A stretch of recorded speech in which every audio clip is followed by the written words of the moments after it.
కూతుర్లు ఉన్న వాళ్ళందరూ చేయతాడా? మిమ్మల్ని అడగలేదమ్మా, ఇక్కడ అడిగాను.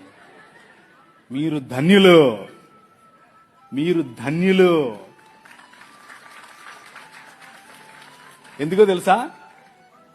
మీ పాపను చూసి 6 ఏళ్లైనా 10 ఏళ్లైనా 15 ఏళ్లైనా 25 ఏళ్లైనా 35 ఏళ్లైనా నో ప్రాబ్లం.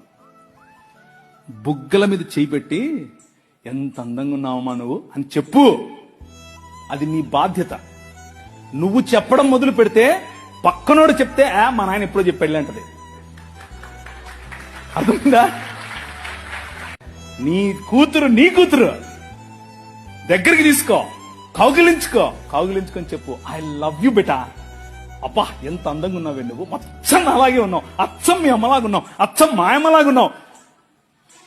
వాళ్ళకి ఎంత అందం తెలుసా? అది ఎంత సంతోషపడతారో తెలుసా?